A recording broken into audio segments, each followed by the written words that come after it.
Chapter 275. Yang Feng used various magic methods to process the 18 potions and turn them into 18 cups of strange liquids. As if they had a life of their own, the liquids churned and issued strange sounds. Canales stared at the 18 cups of strange liquids, pondered hard, scratched his head, and muttered, "What potion is this? Why haven't I heard of it?" Yang Feng poured the 18 cups of strange liquids into a magic beaker, and the 18 liquids churned at once. The 18 liquids instantly intertwined and formed a liquid dragon, which rose into the air and issued mournful dragon roars, as if it had a life of its own. Yang Feng pointed with his hand and silently recited an incantation. Suddenly, a flame erupted and enveloped the liquid dragon. The demonic liquid dragon suddenly burst into flames, and countless black gas dispersed from the demonic liquid dragon. The demonic liquid dragon was completely purified, turned into a pure transparent liquid, and fell into the magic beaker. How magical! So this is a grand pharmacist? How magical! So this is how potions are made. The eyes of the bigwigs of the Morin's Empire flickered with amazement, and they discussed excitedly. Many people thought that magic potions were made by grinding different magical plants, extraordinary plants, into powder and mixing them together according to a certain ratio to form a magic potion. But now that they saw the potions refined by Canales and Yang Feng, they realized that it wasn't that simple to refine a potion. Yang Feng took the magic beaker, handed it to Canales, and said with a faint smile, "This is the potion dragon corruption that I recovered from an ancient potion formula. Even if a dragon drinks it, it will degenerate and turn into a pile of dust. Grandmaster Canales, it's not too late to concede now." Dragon corruption, isn't this a potion that has been lost since ancient times? The potion dragon corruption is a potion that can even poison dragons to death. Even the human demigod hero Xian had his divinity corroded due to drinking the dragon corruption and transformed into a mortal. In the end, he was poisoned to death. Shocked voices came out from the mouths of the magicians. All the magicians were shocked by the reappearance of the long-lost magic potion. Dragons were even more powerful than great demons, and their poison resistance was even higher. Every giant dragon possessed unparalleled strength and various terrifying resistances. There were very few things that could poison an adult giant dragon. Some magic potions could poison a human demigod to death, but they were completely useless against an adult giant dragon. The corruption of the giant dragon potion could poison a giant dragon to death. The intensity of the magic in the potion was probably even stronger than the punishment of the corruption of the giant dragon potion. Shocked gazes focused on Yang Feng. No one doubted Yang Feng's identity as a grand pharmacist. The reason why ancient magic potions were lost was not only because of the constant wars between the gods, but also because it was too difficult to refine. If one wasn't a master pharmacist, it would be impossible to process all kinds of magic herbs and extract the essence from them. For Yang Feng to be able to refine ancient elixirs, this was sufficient proof of his identity as a grand pharmacist. The fall of dragons. Good. Let's see if it can make me fall. Canales stared at the beaker in Yang Feng's hand, and his eyes flashed with a touch of excitement. He immediately took out a dozen vials of magic potions and poured them into his mouth in one breath. Once the dozen vials of magic potions entered his stomach, Canales' aura suddenly rose steadily. His body swelled by a size and became full of muscles. 2 dragon horns grew on his forehead. As if he had transformed into a dragonborn from the country of dragons, he was brimming with power. The physical constitution of a level 3 warlock is really amazing. Worthy of being a grand pharmacist. Yang Feng carefully looked at Canales. In his right eye, countless data surged, quickly scanning and analyzing Canales' physical condition.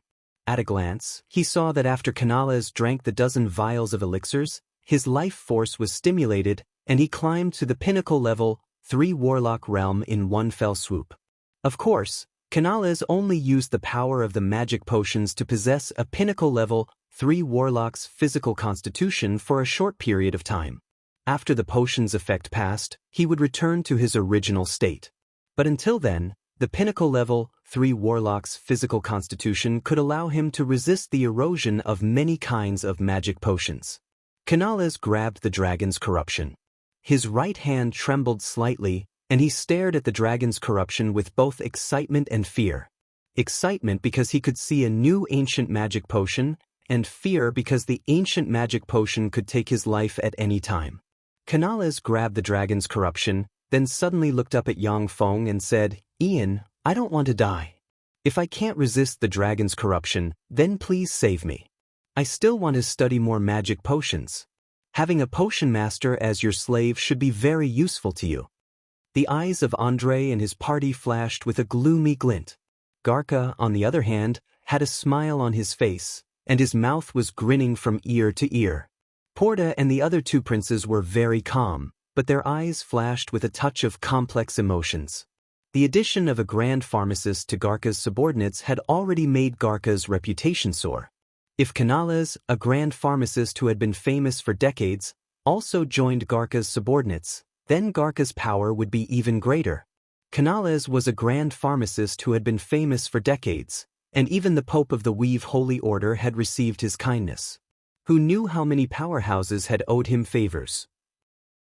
Yang Feng said with a smile, "All right, if you can't resist the power of the magic potion, then extend your thumb and I'll save you." Canales gave a gratified smile. Looking at the dragon's corruption, his eyes flickered with excitement and fear, and he swallowed the dragon's corruption. Once the dragon's corruption entered his stomach, Canales quickly poured vials of magic potions that had been prepared beforehand into his mouth. In less than a second, Canales' complexion changed dramatically, and he slumped to the ground. With a cry, he spat out a large amount of blood mixed with countless elixirs. He struggled painfully, and at the same time he extended his thumb with difficulty. The dragon's corruption could even poison dragons to death. Even though Canales was the most outstanding grand pharmacist of the Morin's Empire, but he still couldn't resist such a terrifying magic potion. Yang Feng immediately stepped forward and poured a vial of the white magic potion into Canales' mouth. After Canales drank the vial of the white magic potion, his complexion recovered a little. He gritted his teeth and said faintly, "I concede." The moment Canales conceded, the bigwigs of the Morin's Empire revealed complex expressions. They had witnessed the fall of a legend and the birth of another legend. Andre took a step forward, and a domineering aura diffused from him. He stared at Yang Feng and said solemnly, "Earl Ian, I'm willing to use the Marquidom of Giza in exchange for the freedom of Grand Master Canales. Please give him back his freedom." Marquidom. As expected of His Highness the Great Prince. To use a hereditary marquidom in exchange for the freedom of Grand Master Canales, His Highness the Great Prince is really benevolent and righteous. The bigwigs of the Morin's Empire praised sincerely, and at the same time, were filled with envy. A hereditary marquidom was something that many human sacred swordsmen couldn't obtain even after struggling for a lifetime. In order to become a hereditary baron, the lightning sacred swordsman Cassius joined Yang Feng and worked for him. A hereditary marquis could even tempt some legendary mages. After Canales drank a few vials of elixirs and recovered his vigor, he sighed slowly and said faintly, "Since I lost, then from today on, I am Sir Ian's slave. Andre, you don't have to waste a marquidom to plead for me." Yang Feng said with a smile, "That's right, Your Highness Andre. Although Grand Master Canales is my slave, but I won't treat him as a slave, but as my research partner, a partner in potions research." Canales was a Grand Master pharmacist. Just his ability to refine potions was enough to make Yang Feng look at him in a different light. Anyone with a bit of brains wouldn't treat a Grand Master pharmacist like Canales as a slave. Andre suddenly smiled and beckoned domineeringly, "Garca isn't a wise ruler. Ian, I appreciate you very much. As long as you join me, I can have the Hansen family no longer pursue the matter between you and the Hansen family. Besides, as long as you join me, and I can ascend to the throne in the future, I won't let anyone meddle in the affairs of the Red Earth Wasteland." Garca's complexion suddenly changed dramatically. He was well aware of the relationship between him and Andre. Andre now solicited Yang Feng in front of everyone and offered such generous conditions. Once Yang Feng accepted, Garca's force would suffer a huge blow. Yang Feng said with a smile, "I'm very sorry. I'm also very impressed by your demeanor, Your Highness. Unfortunately, I have already joined His Highness Garca, so I can only refuse your good intentions." If Yang Feng was an aboriginal of the Feisua Plain, he might have already chosen to join Andre. However, he came here from the Zhangji Plain in order to become a god in the starry sky. Joining Andre's subordinates wasn't in line with Yang Feng's interests. "It's a pity. However, my door is always open to you. Please consider it carefully." Andre didn't get angry. Instead, his eyes flashed with appreciation, and he turned around and took his subordinates away. Chapter 276. Yang Feng looked at Andre's departing figure with a dignified glint in his eyes. He contemplated for a while, then clapped his hands, and two beautiful maids walked out from the side and helped Grandmaster Canales down the dais. He also followed them down the dais. A beautiful woman with a sexy figure and an open slit in a black evening dress, revealing a large area of her snow-white breasts and slender and beautiful thighs, walked to the center of the dais with a smile on her face. "Hello, everyone, I am Kath, the auctioneer of this potion auction. In this potion auction, we will auction potions refined by Grandmaster Pharmacist Ian that have all kinds of incredible and mystical powers. There are all kinds of potions here, and all your wishes can be fulfilled. Now, let's officially begin." Kath's sexy and seductive voice reverberated in the area. With just a few words, she provoked everyone's desire to purchase the potions. A beautiful maid holding a transparent glass vial containing a purple potion slowly walked over to Kath's side. "This is the potion Memories of Youth. If you drink this vial of potion, you can restore your youth for 18 days. This potion was accidentally refined by Grandmaster Ian. There are only 3 vials, and there is only 1 vial in this auction." When they heard Kath's words, the breathing of the old and no longer beautiful noblewomen became rapid. They stared at the vial of potion Memories of Youth with wolf-like gazes in their eyes. If there were several vials of Memories of Youth, then the noblewomen could slowly compete over them and distribute them among themselves. But if there was only 1 vial, then they could only choose to fight for it. In the process, everyone was their enemy. The auction of the potion Memories of Youth will now officially begin. The base price is 1,000 gold coins, and each increment must be no less than 100 gold coins. Begin. 1,100 gold coins. 1,300 gold coins. Kath's words had just fallen when the eyes of the noblewomen turned bloodshot, and they frantically increased the price. The price of the potion, Memories of Youth, easily broke through the 3,000 gold coins mark and rushed all the way to the 4,000 gold coins mark. After breaking through the 5,000 gold coins mark, the increase in price began to slow down. An old lady with wrinkled skin and white hair shouted, 10,000 gold coins. Another old woman with thick makeup also shouted, 13,000 gold coins. 14,000 gold coins.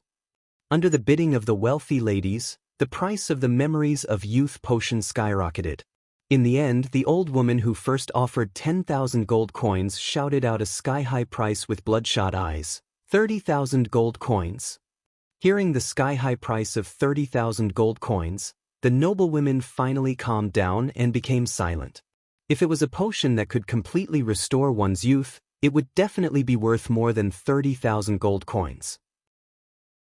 However, to spend 30,000 gold coins to restore 18 days of youth, even those noblewomen would have to think twice. 30,000 gold coins going once. Kath looked around, paused for a moment, then smiled sweetly and maintained a certain rhythm. 30,000 gold coins going twice, 30,000 gold coins going thrice, sold. Kath smiled sweetly and said, "Madam Pina, if you pay now and use this potion on the spot, I can waive 1,000 gold coins for you. Would you like to pay now and use this potion?" "Of course," Madam Pina said somewhat eagerly. She stepped forward, took out 3 checks for 10,000 gold coins, handed them to Kath, grabbed the potion in her hand, and poured it into her mouth. A cyan demonic light enveloped Madam Pina, and the countless wrinkles on her face slowly faded away, revealing an extremely charming and enchanting face. Her somewhat dry and thin body was also full of vitality, becoming moist and full of luster. The somewhat shriveled and drooping twin peaks also became plump and full, proudly standing upright. In just a dozen or so seconds, the old woman, who was still somewhat ugly despite wearing heavy makeup, had suddenly become a top beauty who was full of charm and luster, as if her body was enveloped in a layer of sparkling light. When Madame Pina was young, she was also a charming and peerless beauty in the imperial capital. Now that she had money, she cherished the memories of her youth even more, and at the same time, longed to regain it even more. The old woman with wrinkled skin and white hair turned into a charming and peerless beauty at once, making the old women of Madame Pina's generation envious. Their somewhat turbid eyes were filled with jealousy, as if they wanted to swallow Madame Pina whole. Madame Pina immediately took out the shining bronze mirror that she always carried with her. She looked at the beautiful woman in the mirror, and then at her own hands that were full of youthful vigor. She was filled with excitement and emotion, and 2 streams of clear tears flowed from her eyes. Lady Pina smiled and took a check that Kath gave her, then walked in the direction she came from with a flirtatious look. An elegant middle-aged man in his 50s came to Madame Pina's side and praised with a smile, "Madame Pina, you are as beautiful as the legends say." Attracted by Madame Pina's beauty, one after another, middle-aged men surrounded her, complimenting and fawning over her, just like when she was young. The old women of Madame Pina's generation gnashed their teeth and stared at Pina with regret and jealousy in their eyes. Many of them could come up with more gold coins, but they felt that it wasn't worth spending so much gold coins for 18 days of youth. But after seeing Madame Pina, their hearts were filled with regret. When the bigwigs of the Morince Empire saw this scene, their hearts shook slightly. Once they missed out on the precious elixirs, they might miss out completely. Yang Feng's eyes flashed with appreciation, and he said with a smile, "Amazing, this auctioneer is pretty good." Kath's small action made the bigwigs of the Morince Empire feel competitive. It could be imagined that they would compete even more crazily for the remaining elixirs. Garca said with a smile, "Ian, if you like her, I'll give her to you." A trifling auctioneer was nothing in Garca's eyes. Even a beautiful auctioneer wasn't worth mentioning in Garca's eyes. Yang Feng said with a smile, "All right." With a few words, the fate of the beautiful auctioneer Kath was decided. This was the power of influence. Kath held a vial of blood-red elixir in her hands and said with a sweet smile, "The next item is the Potion Knight's Praise. This is a potion carefully formulated by Master Ian. After an ordinary person goes through a certain amount of night training, they can give birth to formidable chi inside them in one fell swoop. This vial of Knight's Praise can also help knights break through the bottleneck of the Sky Knight, Firmament Knight, and even Star Knight realms. This is definitely a tribute left by the mighty gods to knights in the secular world. The starting price of this Knight's Praise is 10,000 gold coins, and each increment must be no less than 1,000 gold coins. 30,000 gold coins?" Kath's words had just fallen, when Carl, the young master of the Salamander family, immediately shouted impatiently. The Potion Knight's Praise was a potion that he absolutely couldn't give up. 31,000 gold coins. After a moment of silence, the bigwigs began to exert their strength and quickly raised the price of the Potion Knight's Praise. The Potion Knight's Praise was definitely a potion that powerhouses who wholeheartedly pursued the pinnacle of martial Dao yearned to obtain. The Potion Knight's Praise might be able to bribe a Firmament Knight with a very high status. For these bigwigs, it was definitely a cost-effective deal. The price of the Potion Knight's Praise quickly broke through the 100,000 gold coins mark, and it continued to rise. Only when it reached 300,000 gold coins did it stop slightly, and the competition slowed down. After all, while the Potion Knight's Praise could guarantee the promotion to a Knight rank powerhouse, but it couldn't guarantee the promotion to a Star Knight. If it was a potion that could guarantee the promotion to a Star Knight rank powerhouse, then the price would definitely exceed several million gold coins. 400,000 gold coins. When the price of the Potion Knight's Praise reached 350,000 gold coins, Carl's eyes turned bloodshot, and he shouted a sky-high price, shocking everyone in one fell swoop. 400,000 gold coins going once. Kath looked around, paused for a moment, smiled sweetly, and maintained a certain rhythm. 400,000 gold coins going twice, 400,000 gold coins going thrice, sold. Carl immediately strode forward, took out 4 cash checks with a face value of 100,000 gold coins, handed them to Kath, grabbed the bottle of Potion Knight's Praise, and drank it on the spot. An incomparably powerful life force immediately pervaded Carl's body and flowed in accordance with the meridians of his family's fighting chi. It broke through many powerful barriers and stimulated the vitality of his body. An incomparably powerful fighting chi directly gushed out of his body. The eyes of an extraordinary firmament knight shimmered gravely, and he said solemnly, "Great knight. This is the chi cultivation base of a great knight." Great Knight, Carl, the only heir of the Salamander family, was born unable to cultivate chi, yet he has now become a great knight. What a powerful potion! Amazing, what an amazing potion, worthy of being the product of a grandmaster pharmacist. Many envious and jealous gazes were focused on Carl. The fact that the only heir of the Salamander family was unable to cultivate martial arts and magic had spread in the upper class. After seeing Carl's physical condition, all the martial arts experts determined that he could not become a knight-rank powerhouse. But today, a bottle of potions solved everything. Chapter 277. Chi. That's chi. My chi. Carl opened his eyes and sensed the changes in his body. His eyes filled with excitement, he faced upwards and issued a roar, and 2 streams of tears flowed from his eyes.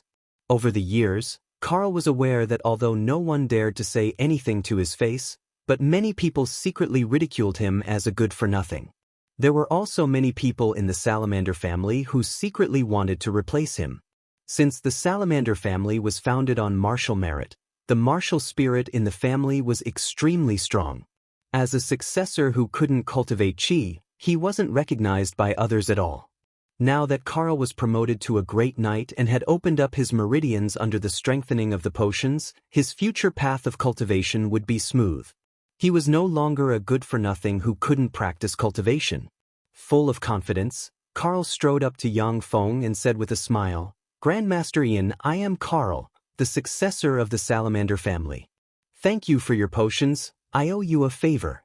If you need anything in the future, you can come to the Salamander family to look for me." Yang Feng said with a smile, "Carl, I just took out the potions to sell. It's your ability to buy the potions, so you don't have to thank me." Carl laughed heartily and said, "Ha, good. Grandmaster Ian, can I be friends with you?" Yang Feng replied with a smile, "Of course." Carl's change was noticed by everyone. The bigwigs of the Morin's Empire became even crazier, fighting over the vials of potions sold by Yang Feng. The 100 vials of potions sold by Yang Feng were quickly snapped up, raising about 20 million gold coins for him. Garka was grinning from ear to ear. Of the 20 million gold coins, he could get at least 4 million gold coins. This huge sum of money was enough for him to recruit more experts and buy more weapons and equipment. Before the crazy potion convention came to an end, Yang Feng slowly walked onto the dais. Becky followed behind Yang Feng somewhat awkwardly. Below the dais, the bigwigs of the Morin's Empire stared at Yang Feng with awe in their eyes. "Grandmaster Ian, a vial of potion could change a person's fate. Unless forced into a desperate situation, the bigwigs of the Morin's Empire wouldn't be willing to offend such a powerhouse." Yang Feng casually pointed at Becky next to him and said lightly, "I am Ian, and I have an announcement to make. I have obtained His Majesty's permission to build a magic college in the St. Toulon city, a college specialized in training wizards. His Majesty will be the dean of that magic academy, and I will be the first vice dean. If anyone is interested, you can look for her to understand the situation." When they heard Yang Feng's words, the eyes of the bigwigs of the Morin's Empire turned bloodshot, and they stared at Becky with a scorching shade in their eyes. Becky felt a little scared when she saw the gazes of those big shots. On the Feisua plane, magic power was one of the strongest powers under gods. A magic legion commanded by a magic shooter could completely blast a dozen human sword sages into pieces. Human sacred swordsmen were strong in offense but weak in defense.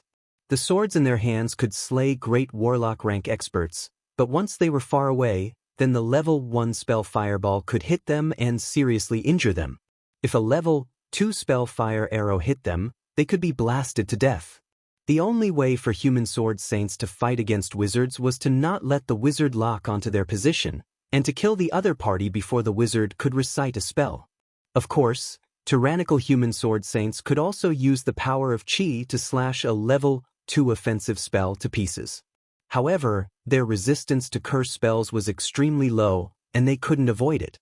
They could only use Qi to strengthen themselves and resist it.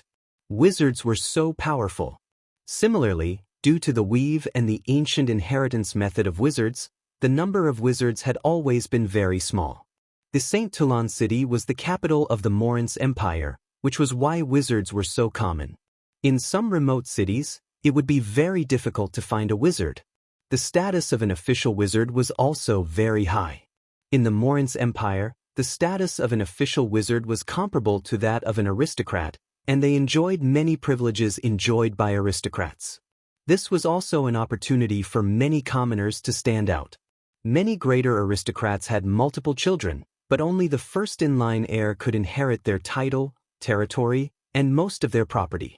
The rest of the children could generally only get a meager share of the property, and then fend for themselves. When the greater aristocrats heard that a magic college was about to be established, they keenly stared at the positions of the students in the magic college. Once a wizard emerged in their family, not only would it enhance the competitiveness of their family, but their children would also have a better future. After Yang Feng announced the news, he turned around and walked down the dais. One after another, bigwigs of the Morince Empire surrounded Becky. A rather handsome middle-aged man with a mustache on the corners of his mouth came up to Becky and asked with a gentle expression, "Little Becky, why haven't you come to my house to play lately? Lisa misses you very much." Becky looked at the middle-aged man, and astonishment flashed past the abyss of her eyes. Uncle Edwin. In the past, Becky often went to Lisa's house to play. Every time she saw Edwin, she could feel the deep pride and faint disdain hidden behind his politeness. After growing up, Becky realized that Edwin didn't want his daughter to associate with a commoner's daughter. Even if it was a human sacred swordsman, as long as they didn't have a high position and held great power in the Morince Empire's imperial court, although the greater aristocrats respected them on the surface and wouldn't offend them, but deep down, they didn't care about the sacred swordsman. Ordinary human sacred swordsmen wouldn't be invited to attend gatherings of the upper class. Now that Edwin took the initiative to approach Becky in a very humble manner, Becky couldn't help but have a slightly peculiar feeling inside her. One after another, bigwigs of the Morince Empire approached Becky, wanting to find out from her what kind of existence the magic college that Yang Feng was about to establish was. Surrounded by the bigwigs of the Morince Empire, Becky's vanity was greatly satisfied, and then she explained the situation that Yang Feng told her to the bigwigs of the Morince Empire. What happened at the potion auction quickly spread throughout the Saint Toulon city through various channels, causing a sensation in the entire city. Countless people were restless because of the upcoming establishment of the Magic College, and numerous bigwigs were eager to get an invitation letter to the Magic College through various channels. On the Feisua Plain, the inheritance of magic was very ancient. Apart from the systematic inheritance of the royal family's court masters, the rest of the wizards would travel around. The rest of the magicians would travel around and only take in young people who were suitable for magic cultivation and suited their tastes as apprentices and nurture them. Some eccentric wizards would even study magic wholeheartedly, never considering accepting apprentices. Once such wizards died, their inheritance would be severed. Only after some lucky people obtained magic books or magic notes left behind by the wizards could a new apprentice wizard be born. Apart from some wizard families, even some greater aristocrats could only get their hands on some very ordinary magic books. It was very difficult to nurture a wizard systematically. Now that Yang Feng had opened the first college in the Saint Toulon city that specialized in nurturing wizards, it naturally caused a huge sensation. The greater aristocrats who doubted Yang Feng's strength only investigated his origin, and then no longer doubted his strength. As a court grand master, Yang Feng had 59 official wizards as his subordinates. These wizards could become the teachers of the magic college. With the guidance of 59 official wizards, as long as one's aptitude wasn't too poor, one could become an apprentice wizard. The St. Toulon city, in a slum. In a small alley with flowing sewage, the smell of human and animal feces could be smelled everywhere. The ground was muddy and exuded a foul smell. A youth who was as skinny as a hemp stick, his limbs incomparably slender, his face yellow due to malnutrition, and his short hair messy like a bird's nest, cautiously stuck his head out from a dark corner. After looking left and right for a while, he carefully came to a small shabby house in front of the alley, pushed the door open, and walked in. Inside the house, there was a small, thin girl with a yellow complexion and a pair of big bright eyes. She looked only 11 or 12 years old, but because of her beautiful eyes, she looked a little cute. Big brother Arthur. When the little girl saw the short-haired boy, she greeted him. Arthur looked at his younger sister with a look of affection in his eyes. He carefully took out a fist-sized piece of black bread from his bosom and said lovingly, "Beth, eat." The little girl's eyes flashed with joy. After thinking for a while, she took out 2 shabby small bowls, poured water into them, and handed one bowl to Arthur. She said sensibly, "Big brother Arthur, let's eat together." Arthur swallowed a mouthful of saliva and moved his gaze away from the black bread with difficulty, saying, "I've already eaten. I've just eaten a piece of white bread thrown away by the aristocrats, so I'm not hungry yet." Rumble. A rumbling sound came from Arthur's stomach, which was very loud in the empty small house. Beth's eyes were covered with a layer of mist. She handed the bowl of water to Arthur, and her big bright eyes were filled with determination. Arthur no longer insisted. He took out a dagger, cut the black bread that was harder than wood in half, and handed the larger half to Beth. "Then we'll share it." Chapter 278. Beth took the piece of black bread, which was harder than wood, and soaked it in clean water for a while. After it softened, she picked up the piece of black bread and nibbled on it like a weasel. "Beth, I heard that the court grand master Ian will open a magic college in the St. Toulon city. As long as you are 10 years old or older, you can go to the magic college to study. If your magic aptitude is strong enough, you can waive the tuition fee and get a monthly subsidy of 3 silver coins to 1 gold coin. I've already taken the aptitude test, so I want to give it a try." Arthur slowly extended his hands. Except for his 10 fingers, the rest of his hands were covered with injuries. Whip marks and knife wounds were everywhere on his arms.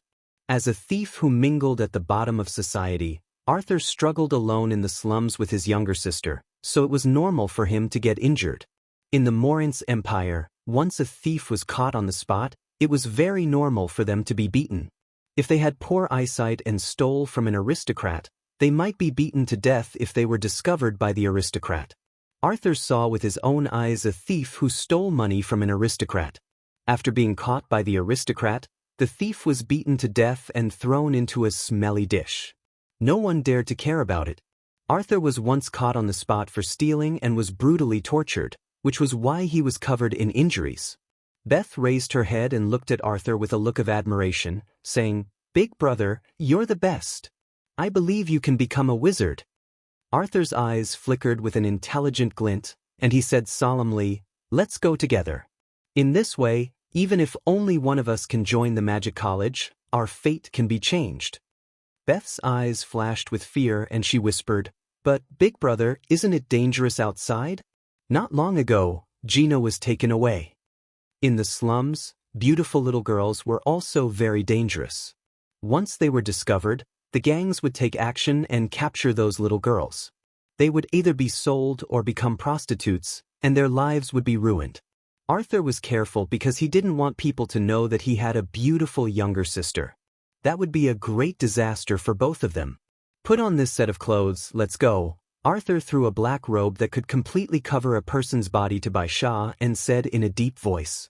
Beth put on the black robe, which was obviously a lot longer, and was immediately covered by the black robe. The lower half of the robe directly dragged on the ground. Arthur opened the door and stuck his head out. After looking around for a while, he waved his hand and stepped out of the room. Beth walked out of the room and followed behind Arthur like a small tail.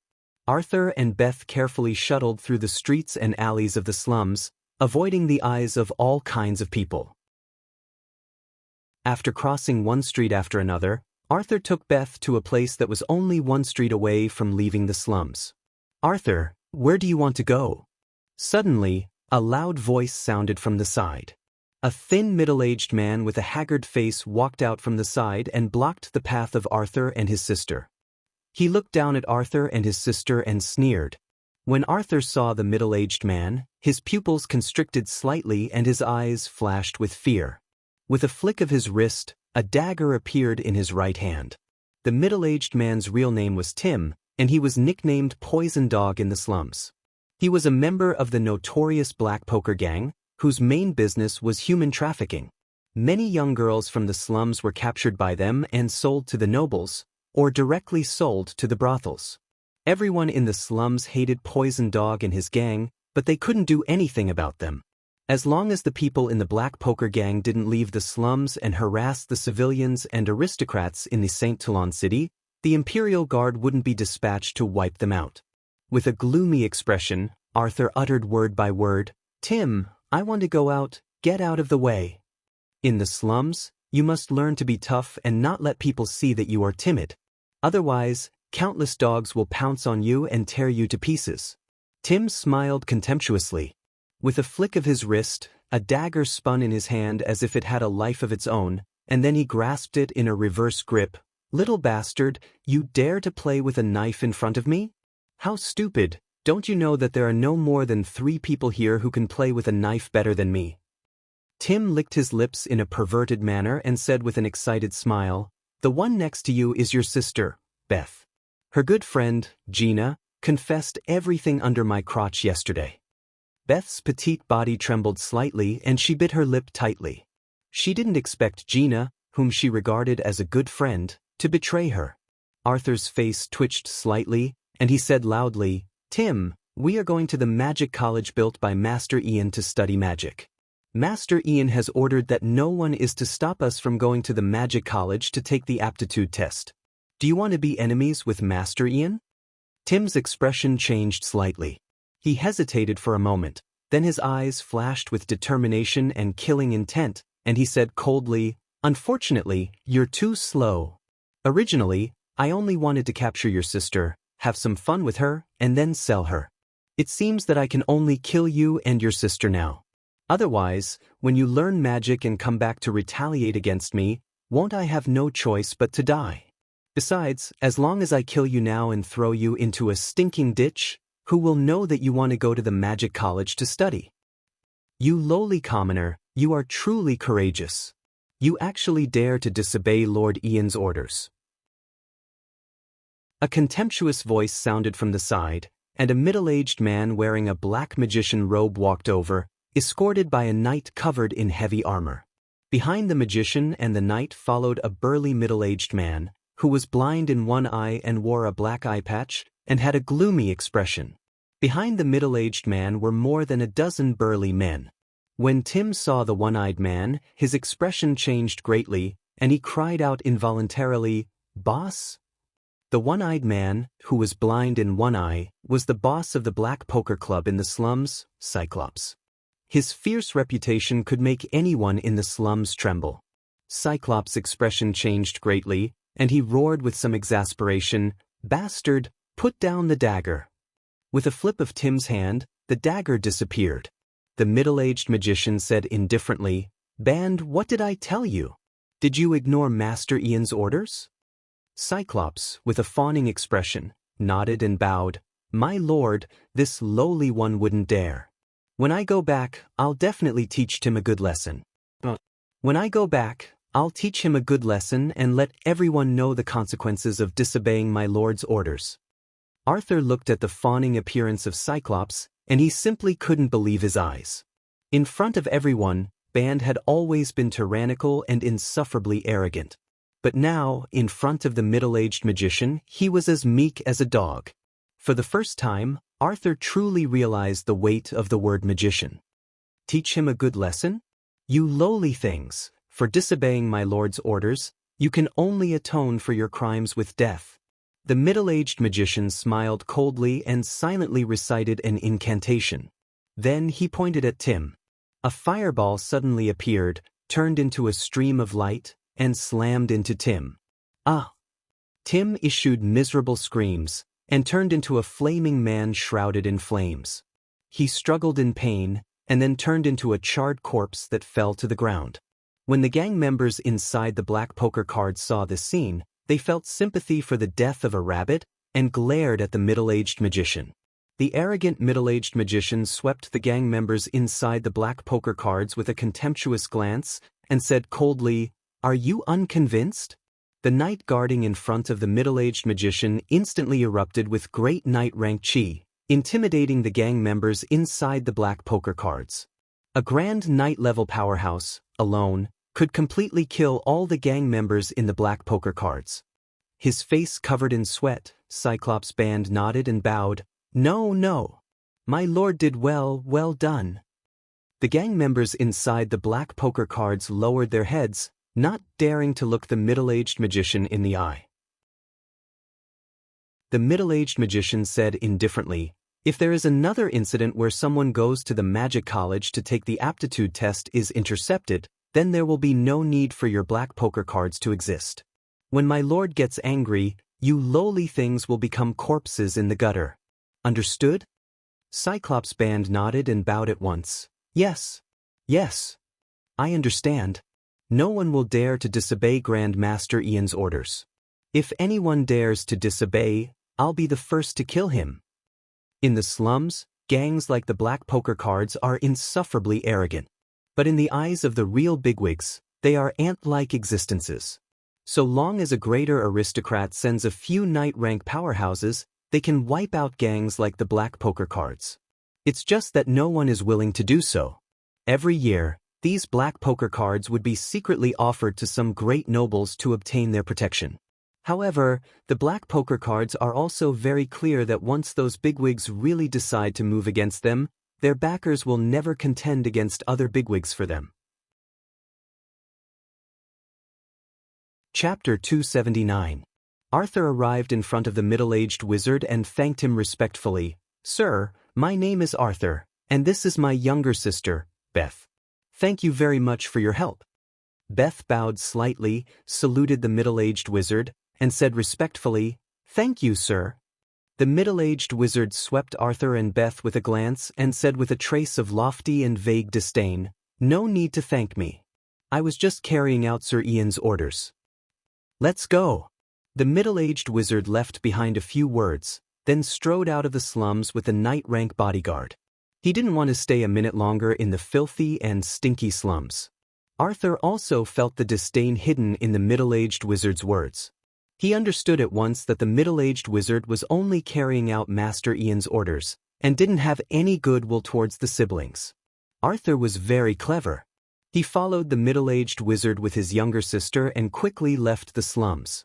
The man with the black poker cards didn't dare to look for trouble with Arthur, and could only watch him leave the slums with his younger sister. As soon as Arthur left the slums with his younger sister, they headed west of the St. Toulon city. After crossing one street after another, a huge and luxurious college covering an area of more than 300 hectares appeared in front of Arthur and his younger sister. This huge college covering an area of more than 300 hectares was the magic college that Yang Feng spent a huge sum of money to build. The huge magic college had 4 gates.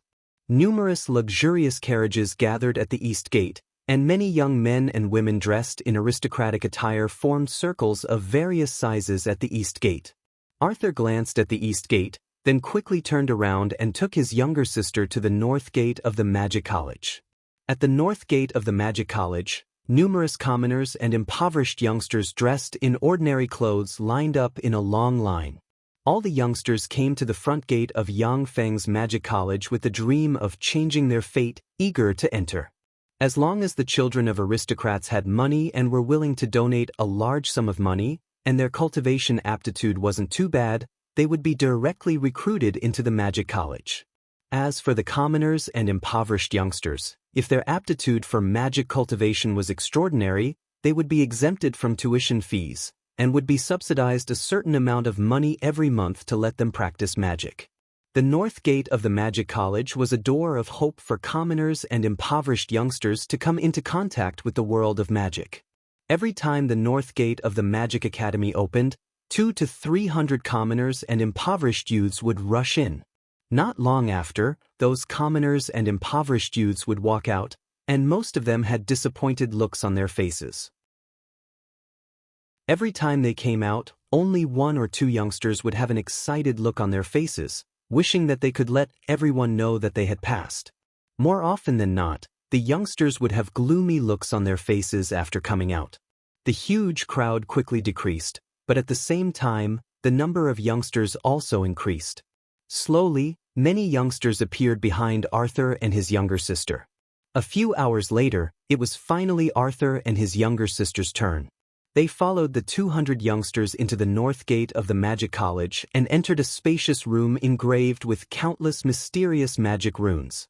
Inside the room sat a middle-aged magician with a rigid appearance. He snapped his fingers, and the entire room instantly became dark and devoid of light. Seeing that the room had become dark and without light, the youths all panicked and started to make a ruckus. Arthur stood in front of Beth and pulled out his dagger, a vigilant look on his face. The middle-aged wizard barked majestically, "Keep quiet and don't talk. Otherwise, get out at once." When they heard the words of the middle-aged wizard, the youngsters quietened down. This was an opportunity to change their fate, so they couldn't let it go.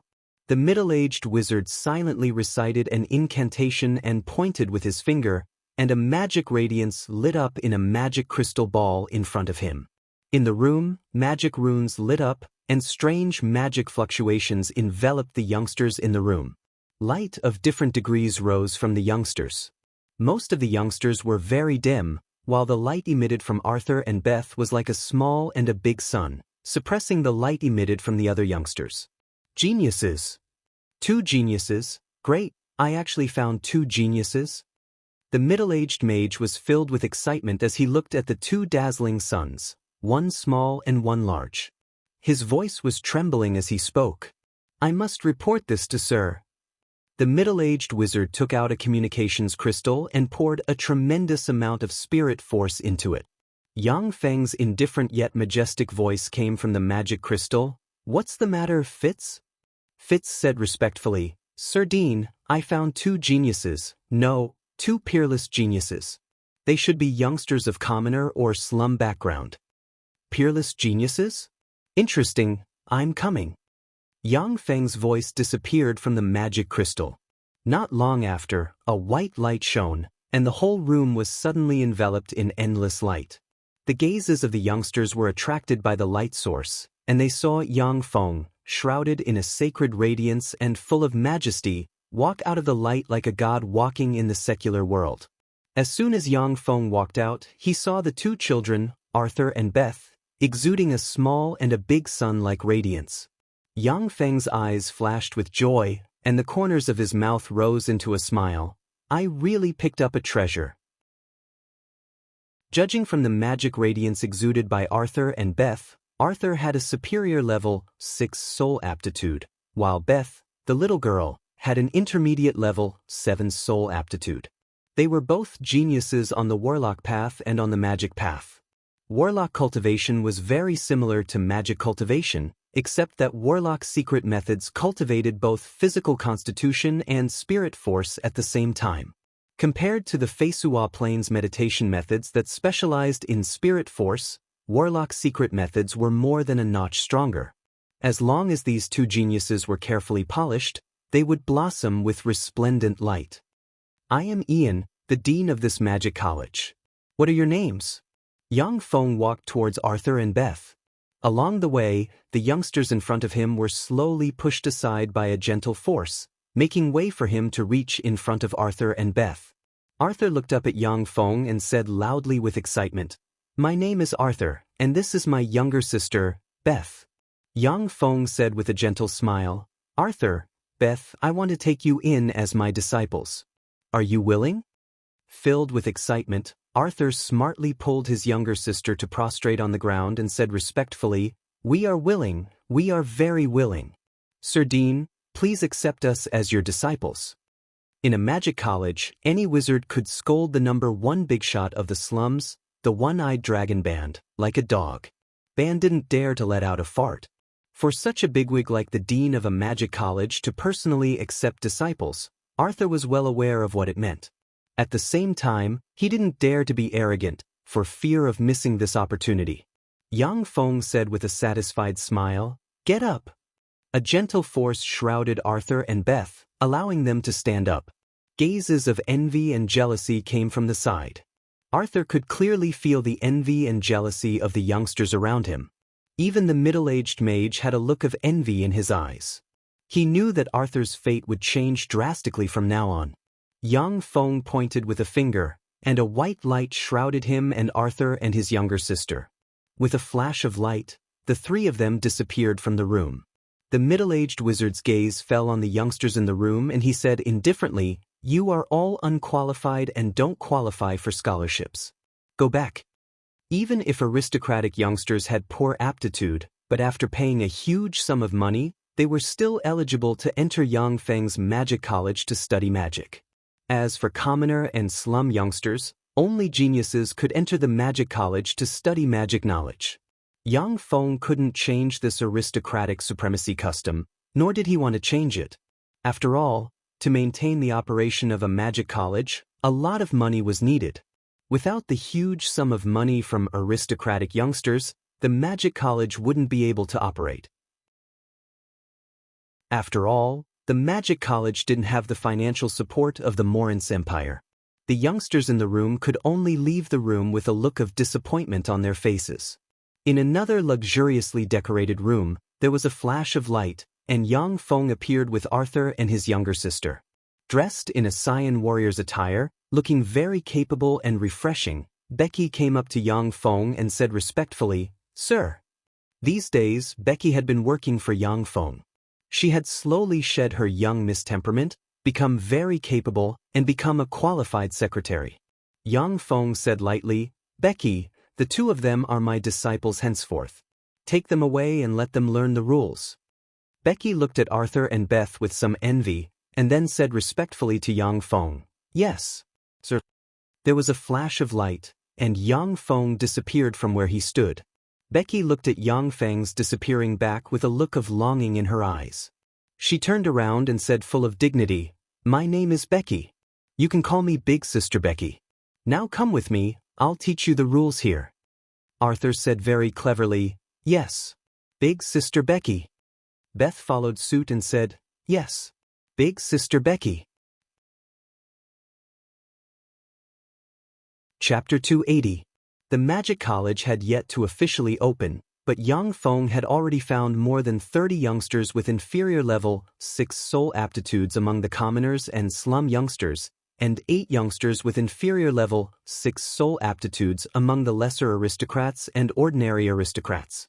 There were also about 500 youngsters with superior level 5 soul aptitudes. Among them, the youngsters with superior level 5 soul aptitudes who agreed to join the Miracle City were exempted from all tuition fees and received a monthly stipend. The other youngsters had to pay a huge tuition fee in order to be eligible for admission. Yang Feng's first enrollment was scheduled to be more than 1,300 youngsters. About 1,000 youngsters paid gold coins to enroll. Another 300 youngsters were exempted from all tuition fees and received a monthly stipend. Of course, after they finished their studies, they would become exclusive wizards of the Miracle City. Yang Feng opened the Magic College in order to nurture a large number of wizards for the Miracle City. The aristocratic youngsters who paid the tuition fees were enrolled on one hand to give greater aristocrats face, and on the other hand to realize a virtuous cycle of the Magic College. Magic cultivation required the consumption of a large number of precious materials. Without enough money, it was impossible to study magic. Many wizards sought refuge with greater aristocrats or the imperial court in order to get enough money to study and research magic. There were relatively few wandering wizards on the Feisua plain. Besides, The cultivation base and knowledge of wandering wizards were generally much weaker than those of wizards who sought refuge with major forces. Time passed in the blink of an eye, and 3 months passed. After staying in the Saint Toulon city for a month, the great Prince André returned to the Southern Army. After all, he was the commander-in-chief of an army, so he couldn't easily leave the barracks. The magnificent Magic College was finally completed under the watchful eyes of the forces of the Saint Toulon city. With the completion of the Magic College, the funds raised from the potions auctioned by Yang Feng at the potion convention were almost completely depleted, leaving less than 1 million gold coins. On the day of the unveiling ceremony of the Magic College, countless bigwigs gathered in the Saint Toulon city from all directions to participate in the unveiling ceremony in order to establish a relationship with Yang Feng. The Magic College was the first magic college in the Morin's Empire that specialized in nurturing wizards. It provided education regardless of background. As long as one had money and aristocratic status, no matter how poor their aptitude was, they could enroll in the Magic College after donating a large sum of money. Many nobles and wealthy merchants flocked to such an academy. After all, in the past, if the children of greater aristocrats didn't have magic talent, wizards wouldn't recruit them as disciples, let alone teach them magic knowledge. The children of magnates, on the other hand, didn't even have access to magic. Now that the Magic Academy was built, even the poor had the opportunity to enter and study. Naturally, it attracted the attention of countless wealthy merchants. Countless aristocrats and magnates came from all directions of the Morin's Empire in order to establish a relationship with Yang Feng. In the future, their children could become the second batch of students of the Magic College and learn magic knowledge. Dressed in a black wizard robe, Yang Feng was followed by Barros and 4 great wizards. Yang Feng chose his subordinates, the 13th Magic Brigade's wizards, to be the teachers of this magic college. Sir, use wizards you. Wizard Magic College you, 13 I said.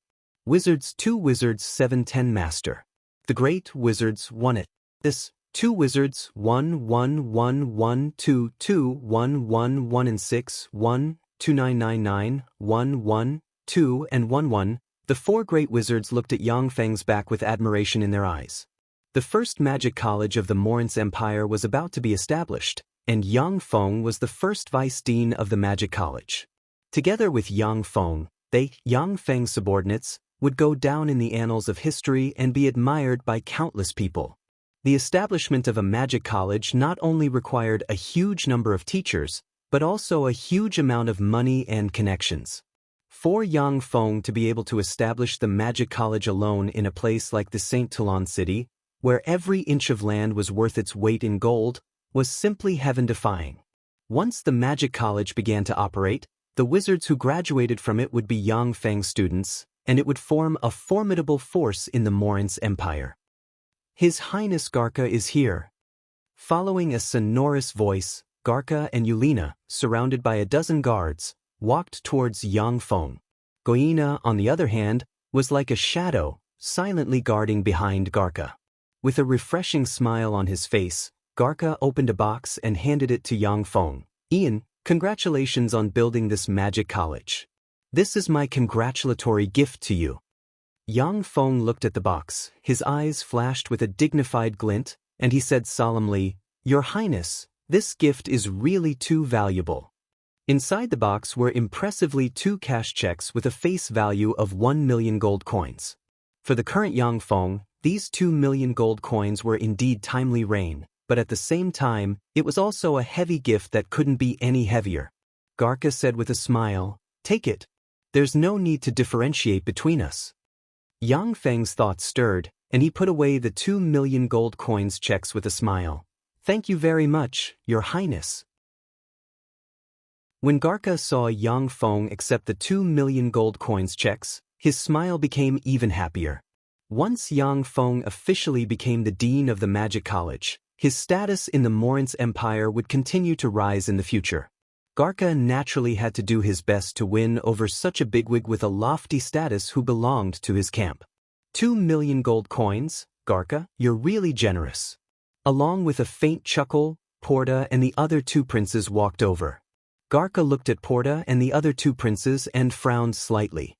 With the continuous growth of Yang Feng's power, Garca's power rose along with it, and he gained the support of a large number of forces.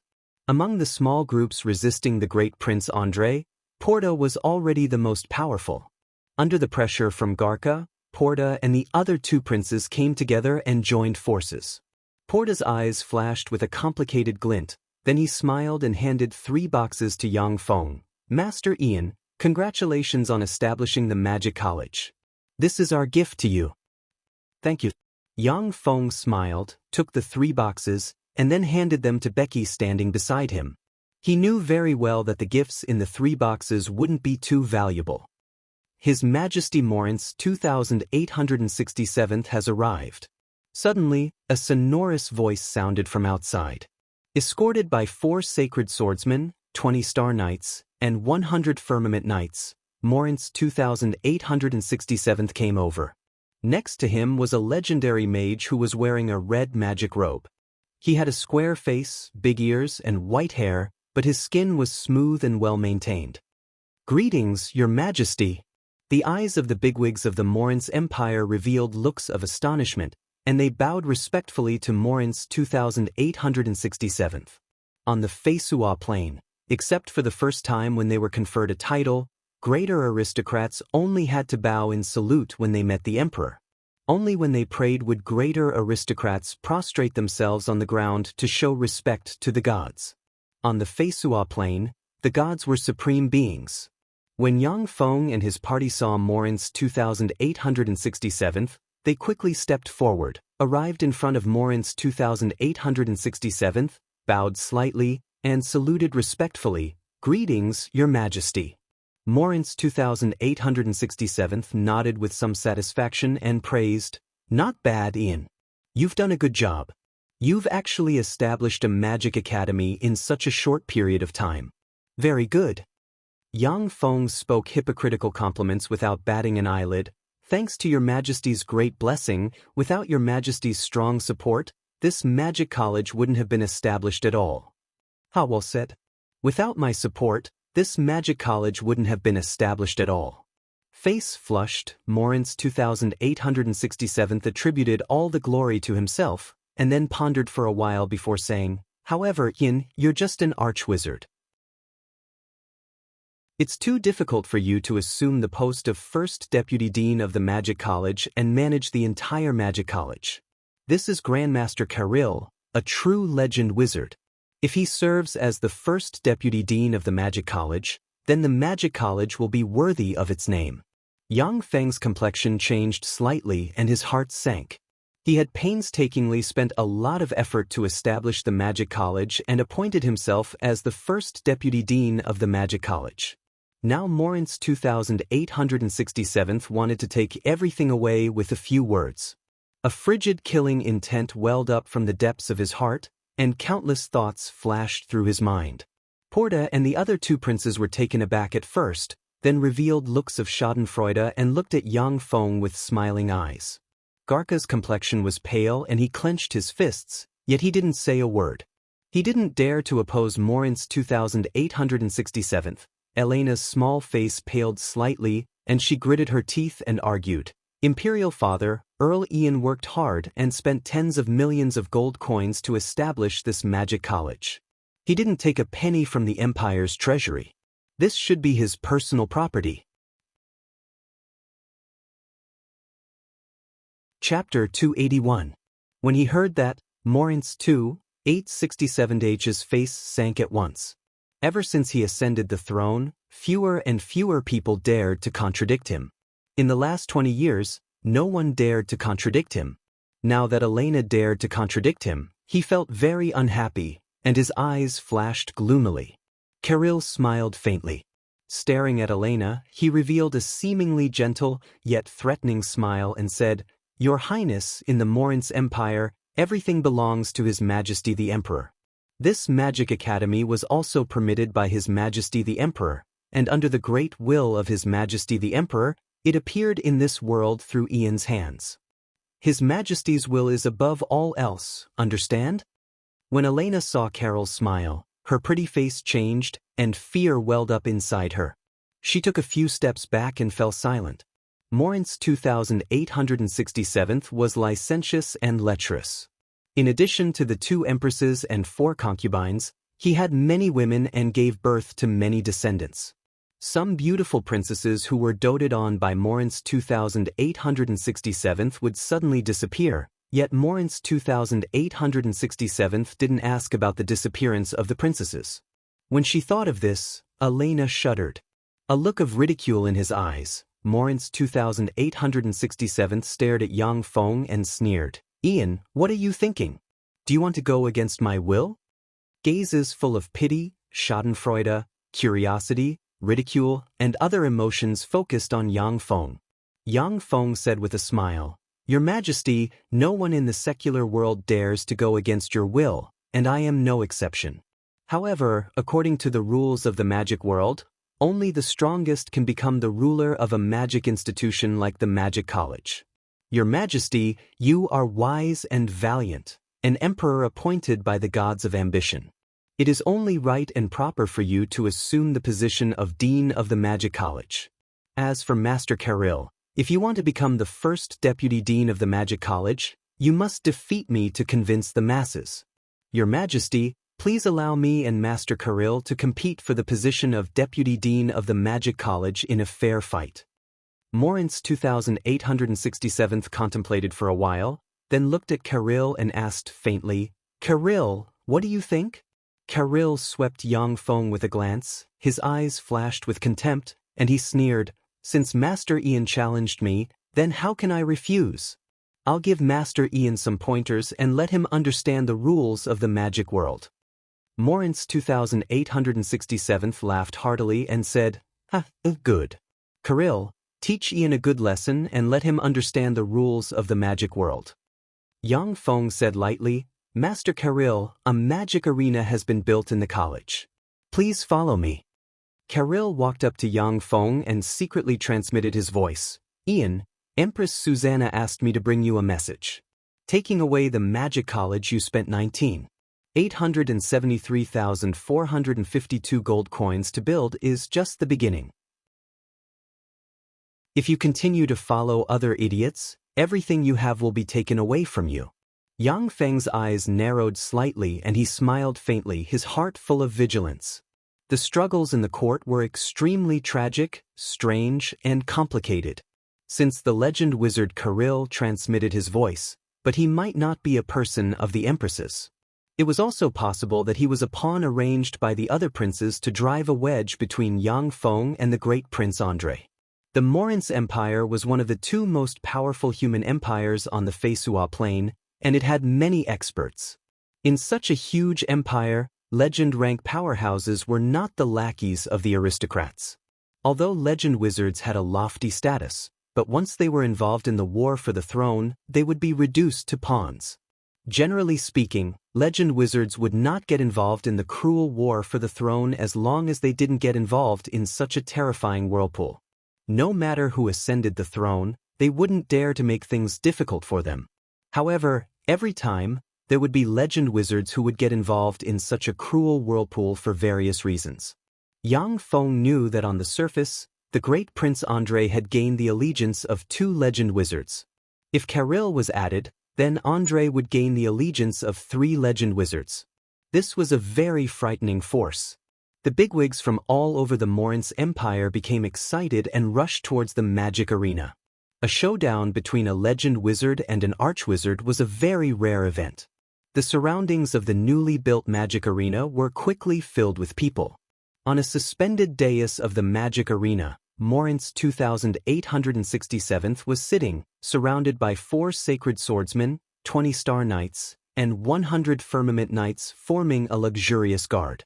Garka and the other princes and princesses could only sit in the VIP seats next to the dais. Standing in front of Yang Feng, Kirill said contemptuously, "As an archwizard, you dare to challenge a legend. I really admire your courage. Unfortunately, the reason why legends are legends is that ordinary people can't cross this boundary. You're really stupid."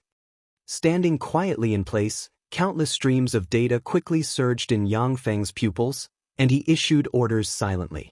A lot of information poured into his sea of knowledge from the streams of data. Carol's words were completely ignored by Yang Feng.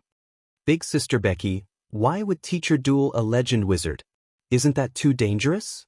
In a corner of the magic arena, Arthur looked at Yang Feng standing in the middle of the magic arena with a worried expression and asked Becky. After learning for the past few days, Arthur had learned how powerful legendary mages were. In the world of magic, legend wizards were already at the apex of humanity. One step higher, and that was the domain of gods. Becky stared at Yang Feng in the magic arena with a somewhat complicated look in her eyes, and sighed slightly. In order to protect our homeland and our college, your teacher would risk his life to duel with the legend wizard Karil. Barros and the other teachers of the magic college also looked worriedly at Yang Feng in the magic arena. A worried expression on his face, a great wizard asked in a low voice, Sir Barros, is there any hope for Master Ian to defeat Master Karil? Barros' eyes flashed with worry, and he shook his head and sighed. It's very difficult. Very difficult. In history, there were only some peerless geniuses who obtained divine armaments. Or geniuses who received the blessings of the gods at birth might be able to defeat a legend wizard with the cultivation base of an archwizard. Although Sir is extremely powerful, but there's still a huge gap between him and a legend wizard.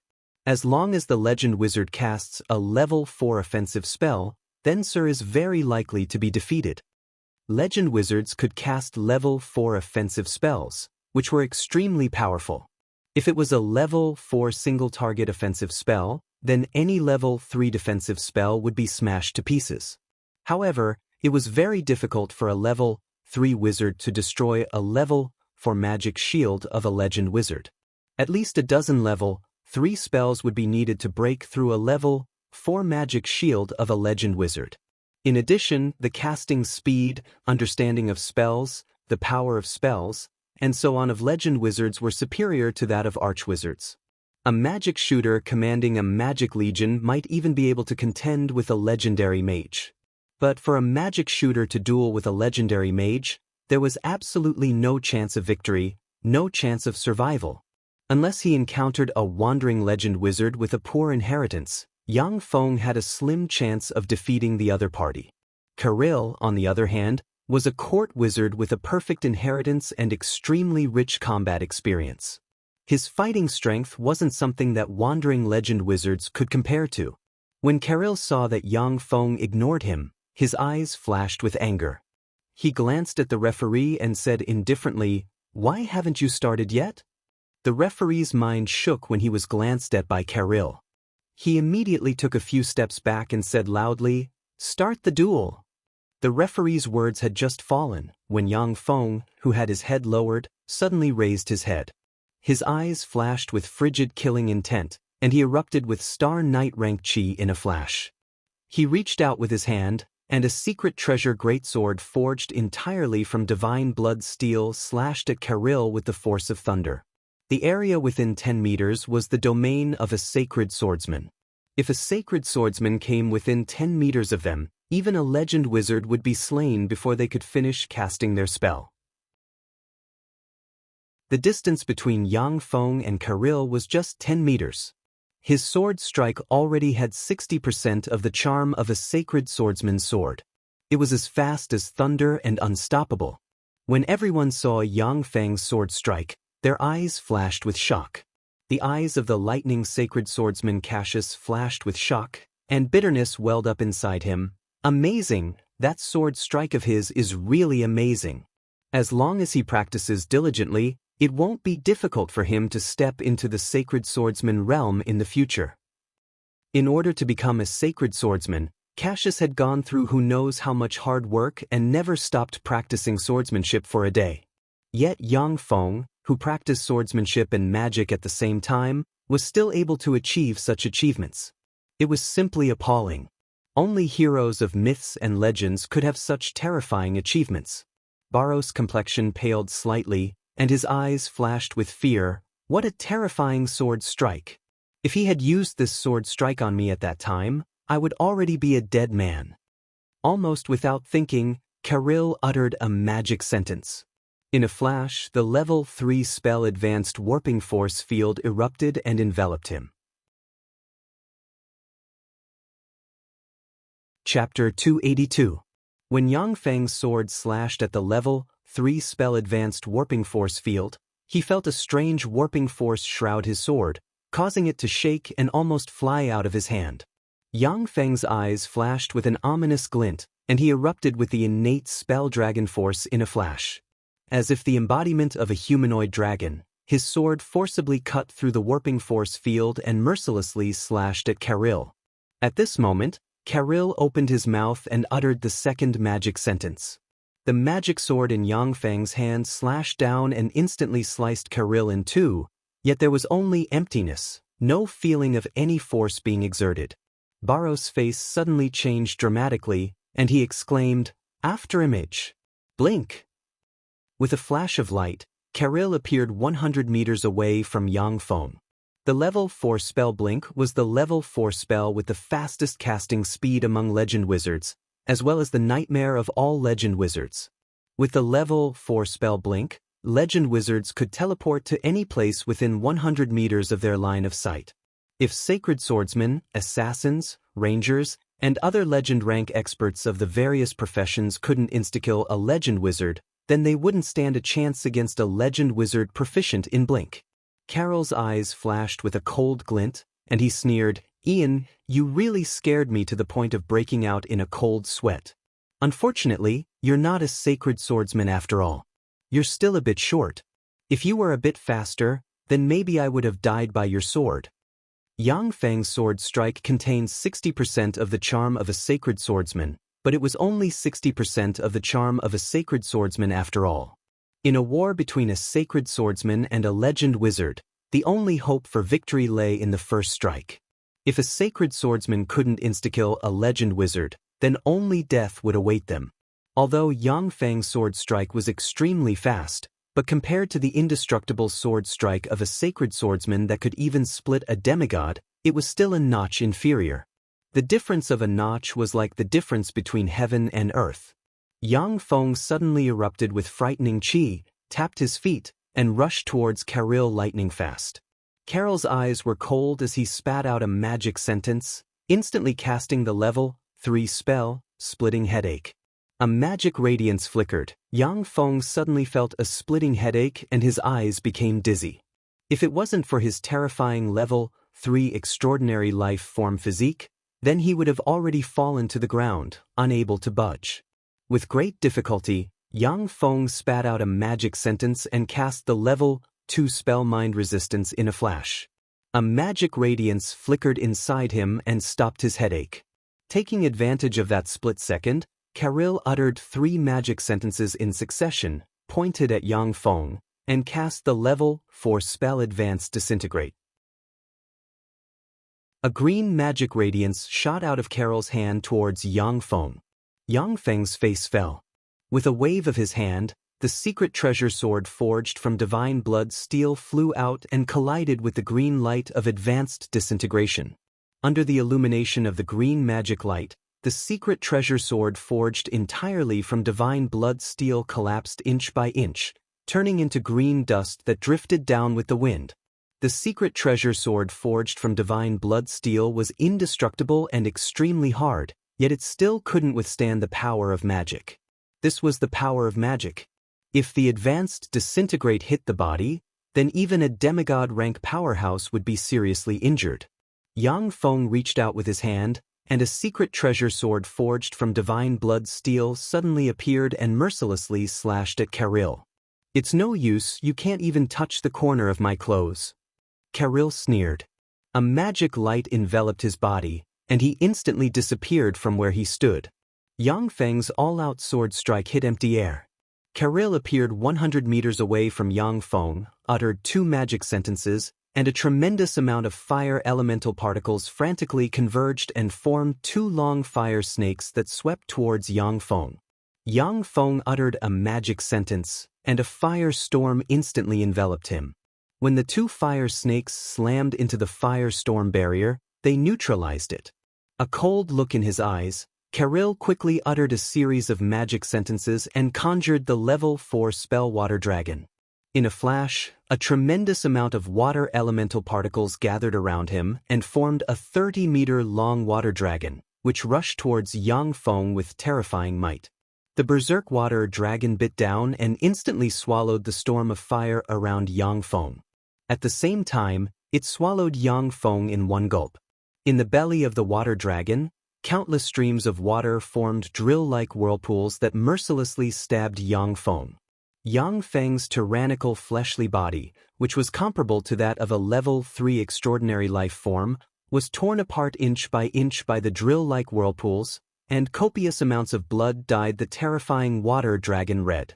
Baros's eyes flashed with regret, and he gave a long sigh. What a pity!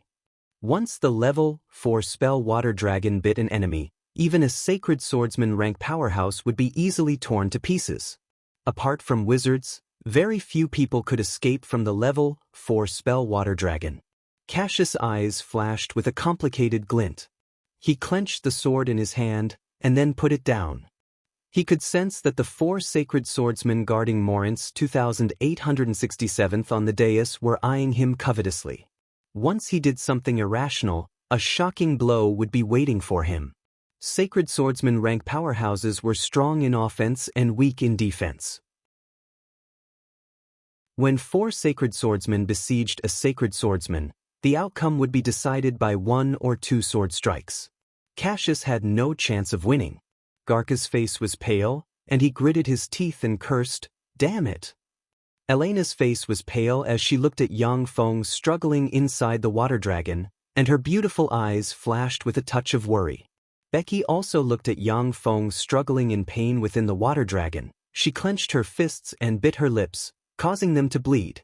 Sitting on a dais, Morinth's 2867th looked at Yang Feng, who was struggling in pain inside the water dragon, and his eyes flashed with ridicule. At this time, he had completely forgotten the great sense of accomplishment Yang Feng brought him when he chose to join the Morinth's empire. On the other hand, Porta and the other 2 princes revealed a delighted smile. Suddenly, an azure water curtain rose inside the berserk water dragon. The azure water curtain firmly protected Yang Feng and continuously intertwined with the water dragon. When Yang Feng broke out of the water dragon, he was covered in blood, looking like a man made of blood. After breaking free from the water dragon, Yang Feng was covered in blood and bruises. Exuding a ruthless and ferocious aura, as if a wounded peerless beast, he madly rushed towards Karil. Legend rank spell Sky Flower Water Curtain. Ian, a legend rank secret treasure, is this what you have to challenge me with? Unfortunately, you'll never be able to touch the corner of my clothes. Karil smiled coldly and spat out the magic sentence representing blink. At that moment, Yang Feng waved his hand, and 4 black discs suddenly flew out and landed around Karil. Magic radiance suddenly lit up and formed a formidable spatial interference boundary. Karil had just uttered the magic sentence representing blink, when he felt the surrounding space become chaotic. His body swayed slightly, and he was unable to fully launch blink. What's going on? Karil's complexion suddenly changed dramatically and he panicked. He saw a huge sword descend from the sky and mercilessly slash at him. Morinth's 2867's complexion changed slightly, his eyes flashed with anger, and he barked, "Stop, Ian." The 4 sacred swordsmen next to Morinth's 2867th locked on Yang Feng with their aura, waiting for his order. Yang Feng's eyes flickered with frigid killing intent, and without hesitation, he slashed at Karil with his sword. Karil's eyes flickered with a ferocious glint, and he uttered a magic sentence. In a flash, he unleashed the level 3 spell Mighty Fire Arrow, and a flame arrow shrouded in endless flames, capable of killing human sacred swordsmen, shot towards Yang Feng like a meteor. As long as Yang Feng dodged a little, Karil would get a chance to survive. Once Karil caught his breath, he would be able to use all kinds of exquisite spells to kill Yang Feng. Yang Feng's eyes flickered with a fierce glint. At the most critical moment, he unleashed his innate spell Black Dragon Scales in a flash. Countless black dragon scales suddenly covered his body, as if he was covered in a black scale armor, and then he slashed at Caril. Under the blessing of Yang Feng's dragon force, the secret treasure sword forged from divine blood steel slashed through Caril's magic shield and instantly chopped him in two.